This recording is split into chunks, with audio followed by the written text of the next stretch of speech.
Hey, shalom, shalom. First and foremost, I want to give all praise, honor, and glory unto Yahweh, Bahashem Yahweh Shai, Bahashem Rakah Kodash. I want to send double honors unto the elders and apostles, a great millstone. Peace, love, and salutation unto the hopeful elect.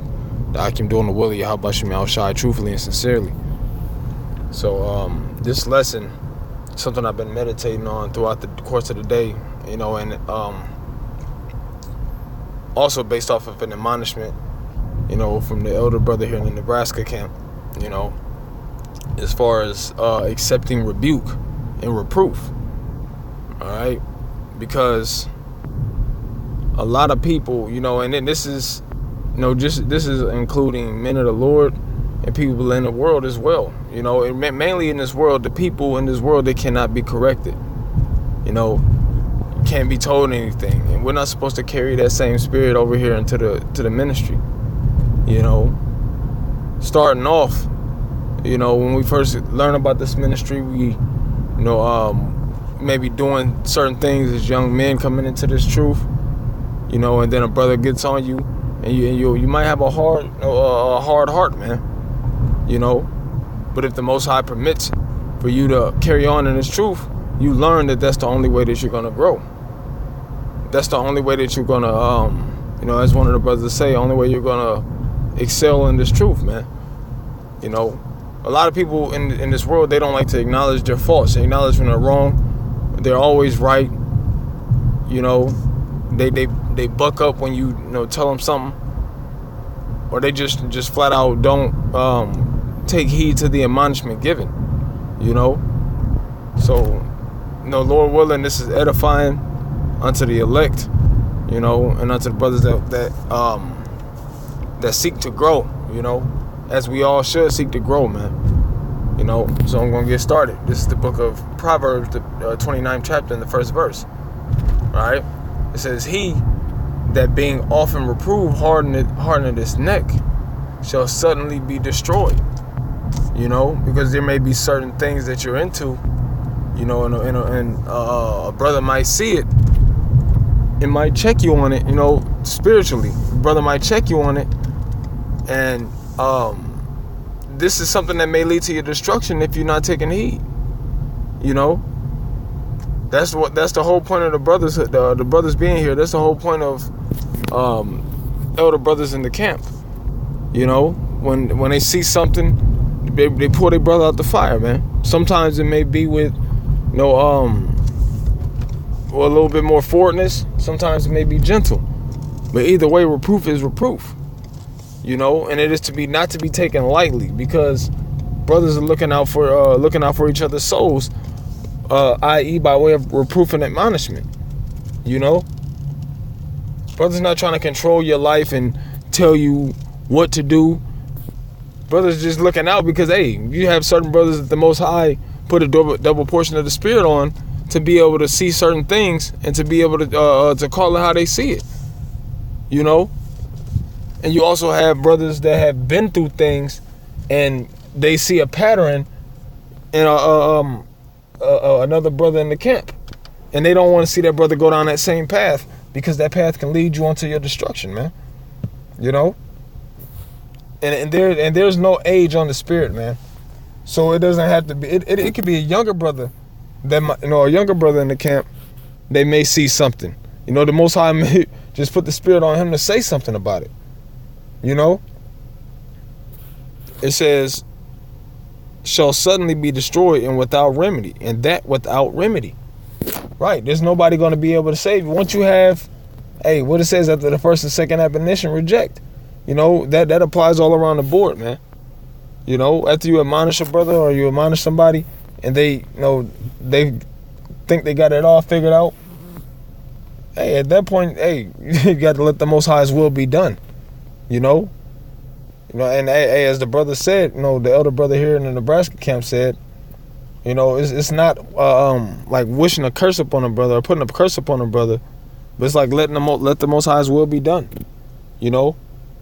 Because all we can do is go through the scriptures, man. All we can do is tell a brother what he should be doing via scriptures. All right. And if a brother don't want to listen, a so-called man of the Lord don't want to listen, hey, that's gonna be on him in the end, man. All right. Now I want to get this scripture here in the book of James. I believe the 3rd chapter. All right. Think about the 12th verse, maybe. Verse 15. All right. It says, well, I should probably start up. No, I'm going to start from verse 17. All right. And because every time we admonish a brother or a brother's being admonished, it's not through carnality, man. You know, brother's not telling you to do a certain thing based off of how he carnally feels.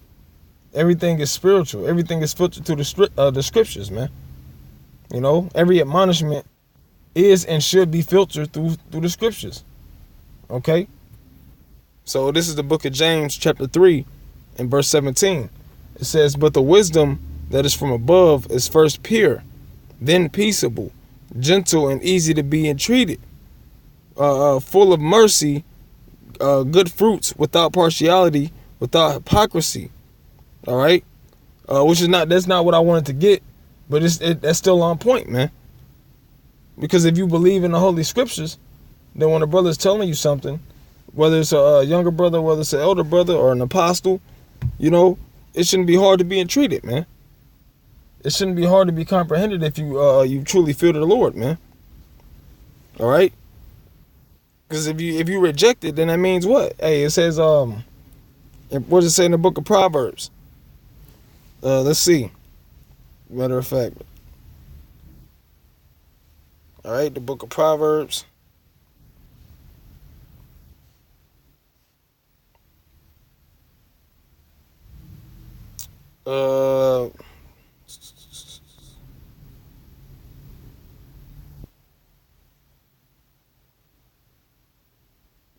Chapter 8 and verse 33. All right, it says, "Hear instruction and be wise and refuse it not." You know, and I'm gonna get into that word instruction just real quick for edification's sake. All right, and that word instruction here in the blue letter is let's see, mawakar. It's like a mawakar. All right, which is discipline, chastening, correction. Discipline, correction. All right, and a lot of people in this world, they're hard to be corrected, man. They don't want to receive correction because, you know, once you get to a certain age, carnally, you feel like you got all the answers, man. Hey, that's why the scriptures tell us, you can't put new wine in the old bottles. They act like these elder people in the world, you know, they can't be corrected. You know, they're set in their ways, so to speak. All right. And that's you don't want to grow to be an old fool, man, because you refuse to receive correction, because you refuse to listen to wise instruction, because maybe it's coming from a younger brother, or maybe it's coming from it's coming from a child. Hey, correction is correction and truth is truth at the end of the day, man. All right.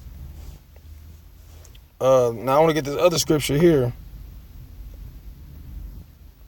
which is actually the scripture I was intending to bring out, but through the Spirit, man, that last precept was edifying, man. Okay. Let's see. This is the book of 2 Timothy, chapter 3, and verse 16. It says, "All scripture is given by inspiration of the Most High, and is profitable for doctrine, for reproof, for correction, for instruction in righteousness." So when a brother's telling you anything, man, or a brother don't even have to be talking directly to you. You know, there could be a conversation going on, or a form of communication going on, you know, in the vicinity that's not directed towards you, but it can be profitable unto you for correction, man. You know, most of the times it's spiritual. Sometimes it may not be spiritual. All right, but it may coincide with your spirit, man. You know, as they got this saying out, amongst on social media saying, I don't know who needs to hear this, but blase, blase, blah, which is the same with the scriptures. You don't know who needs to hear certain lessons that we bring out. You don't know who needs to hear it, but bring it out, man. All right? Because this lesson here, is through the spirit of Yahweh Shem Yahweh Shai. This is not directed towards anybody. It's just through the spirit, man. If anything, it's directed towards myself. Which all these electronic epistles should be directed towards yourself before you direct it at people, man. And that's one thing that we push. You have to, if you're gonna, you got to practice what you preach. All right? It's easier to sit there and tell people what to do and not be doing it yourself, man. Call halal Yahweh Shem Yahweh Shai. Because that's really all I want to get into. Matter of fact, I'm going to finish this. It says, easy to be entreated. Oh, Salakia. It says, for instruction and righteousness, that the man of the Most High may be perfect, thoroughly furnished unto all good works. Thoroughly furnished unto all good works, man. How do you become better? By hardship, by correction, by chastening, by being disciplined. All right, that's the only way to grow, man. Trusting in Yahweh Shem Yahweh Shai that He's not. If the scriptures tell you, even if you don't believe the correction, if a brother's directing some type of reproof towards you, if you don't believe that it's for you, this is what the scriptures cover that. It tells you that if you suffer wrongfully, all right, because sometimes the reproof may not be for you, but that that doesn't give you the right to buck up. This will give you the right to go off on a brother, because what what it says, what they say, if it don't apply, let it fly, man. But if it applies, then you should take heed, man. Don't be so damn proud that you can't receive no type of correction or no type of reproof from anybody, man. All right, because pride go up before destruction. All right. So with that being said, I'm going to say, call Allah Yahweh by Hashem Yahweh Shai. I'm going to send double honors unto the elders and apostles at Great Millstone. Peace, love, and salutation unto the hopeful elect, man. And Lord willing, this was an edifying lesson. With that being said, I'm going to say shalom.